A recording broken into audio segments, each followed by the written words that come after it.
Good morning friends, मेरा नाम गुलिंदर सिंह। तो क्राउन डायरेक्टर हूँ वेस्टीज़ में अभी मैं। तो दोस्तों, आज के मेरे वीडियो का टॉपिक है कि बच्चा जो है बार बार बीमार क्यों हो जाता है। तो उसका सबसे पहला कारण तो ये है कि बच्चा जिन खिलौनों के साथ खेलता है, तो वो खेलते खेलते कुछ ना कुछ खाता पीता भी रहता है, तो उसके हाथ में जो मीठी चीज़ें लगी होती हैं वो खिलौनों के साथ चिपक जाती हैं। तो जैसे ही वो खिलौनों के साथ चिपकती हैं, तो उस खिलौनों के ऊपर जो बैक्टीरिया पैदा हो जाता है। तो ज़्यादातर माँ बाप जो हैं वो उन खिलौनों को साफ़ नहीं करते हैं, धोते नहीं हैं साबुन के साथ, जिस कारण से उस पे जो बैक्टीरिया है वो बच्चे के हाथ को लगता है। और वो बच्चा हाथ जैसे ही किसी खाने वाली चीज़ को लगाता है और उसको अपने मुंह में डालता है, तो बैक्टीरिया उसके अंदर चला जाता है, तो बार बार वायरल इन्फेक्शन का शिकार होता है। तो जब बच्चे के अंदर इन्फेक्शन होती है, तो उससे सूजन पैदा होती है, तो उसको सांस लेने में तकलीफ़, खांसी, ऐसे कई चीज़ें पैदा होती हैं। दूसरी चीज़ ये होती है कि बच्चा जिस भी बिस्तर के ऊपर सोता है या बैठता है, वो उस पर मतलब बाथरूम वगैरह, पेशाब वगैरह कर देता है, जिससे होता क्या है कि वहाँ पे भी नमी होने के कारण बैक्टीरिया पैदा हो जाता है, तो वो भी बच्चे के शरीर को लगता है या उसके हाथों को लगता है। तो उसकी मदर भी उस बेड के ऊपर लेटती है, तो उसके कपड़ों पर भी वो बैक्टीरिया लगता है। तो उस कारण से वो बैक्टीरिया हाथों के थ्रू मुंह के अंदर चला जाता है, जिससे बच्चा वायरल इन्फेक्शन का शिकार होता है, बीमार होता है, बैक्टीरिया उसके अंदर जाता है। तीसरा कारण है कि अ, जिस फर्श के ऊपर बच्चा खेलता है, उस फर्श के ऊपर भी बहुत सारे कीटाणु, जर्म्स, बैक्टीरिया होते हैं, तो वो भी बच्चे के हाथ को लग के अंदर जाते हैं। तो इसके अलावा जिस बॉटल के साथ बच्चे को दूध पिलाते हैं, तो वो बॉटल क्योंकि टाइट होती है, उसके अंदर में भी दूध के कारण बैक्टीरिया पैदा हो जाता है, तो वो भी बच्चे के अंदर जाता है। तो इसके अलावा और कारण होता है कि जिस दूध की बोतल को हम धोते हैं बिम के साथ, तो बिम के अंदर होता है कास्टिक सोडा। किसी भी बर्तन को 32 बार धोने के बाद कास्टिक सोडे का असर खत्म होता है। तो अगर हम अब बर्तन को तो हम 32 बार धोते नहीं हैं, खास करके बच्चे के दूध की बोतल, उसको तो हम अच्छी तरह अंदर हाथ डाल ही नहीं सकते। तो उसके अंदर बैक्टीरिया पैदा हुआ होता है, तो उसके अंदर अगर कास्टिक सोडा जाता है, बिम के साथ हम उसको धोते हैं, तो उसका असर भी अंदर रह जाता है कास्टिक सोडे का। तो जब बच्चा उसमें दूध पीता है, तो उसके अंदर वो कास्टिक सोडा जाने के कारण भी उसका नुकसान होता है। तो अब इसका हल क्या है?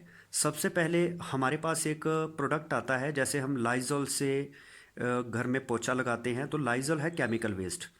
तो उससे होता क्या है कि बैक्टीरिया तो पता नहीं मरता है कि नहीं मरता है, लेकिन वो केमिकल धरती पे लगा होने के कारण जब बच्चे के हाथ को लगता है, बच्चा हाथ जो है वो खाने वाली चीज़ को जब मुंह पे लगाता है, तो उसके अंदर वो केमिकल जाता है, उसको इन्फेक्शन होने का डर रहता है। तो हमारे पास आता है अल्ट्रास्वैब, जो टोटल ऑर्गेनिक प्रोडक्ट है। यहाँ लाइजॉल की 5 बोतलें लगती हैं, वहाँ पे ये एक ही बोतल लगती है। तो ये भी पोछा लगाने के काम आता है घर में। तो इससे क्या है कि फर्श के अंदर बैक्टीरिया, जर्म्स, कीटाणु जो है मर जाते हैं, और ये बच्चे के हाथ को भी लग जाता है, तो उसका कोई नुकसान नहीं करता। दूसरी बात, जो बच्चों को खिलौने की बात मैंने करी है, खिलौनों के ऊपर बैक्टीरिया लग जाता है, तो बच्चों के खिलौनों को हमें रेगुलर तौर पे 1-2 दिन बाद अल्ट्रा स्वैब के साथ धोना चाहिए।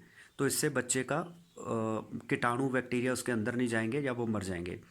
तीसरा है कि बच्चे के दूध की जो बॉटल है उसको कैसे धोना है। उसको बिम की बजाय हमें धोना चाहिए जो हमारा एक डिश वॉश आता है, जिसको अल्ट्रा स्क्रब कहते हैं। तो ये टोटल ऑर्गेनिक है, तो ये बच्चे की सेहत को ख़राब नहीं करेगा। तो बच्चे की बॉटल जो है उसकी अच्छी तरह सफाई करनी चाहिए गर्म पानी के साथ और डिश वॉश को लगा के। तो इसके अलावा एक खबर आई थी अखबार में कि जॉनसन एंड जॉनसन कंपनी, जिसके कि हम ऑयल, पाउडर और सोप इस्तेमाल करते हैं बच्चे को नहलाने के लिए या उसका केयर करने के लिए, तो उस कंपनी को 375 करोड़ रुपए जुर्माना हुआ था, क्योंकि उससे उनके प्रोडक्ट से बच्चों को स्किन कैंसर होता है। तो ज़्यादातर लोग इस बारे में अवेयर नहीं हैं। तो हमारी कंपनी बच्चों के लिए तरह तरह के साबुन बनाती है, जिसमें सबसे पहले एक है ग्रीन सोप, जिसको कहते हैं अश्योर सोप, जो नीम, तुलसी, पुदीने से बना हुआ है। तीनों चीज़ें ही जड़ी बूटियां हैं। तो इससे बच्चे की जो सेंसिटिव स्किन होती है, तो उसके ऊपर किसी भी तरह की इन्फेक्शन नहीं होती, तो बैक्टीरिया वगैरह को ये मार देता है।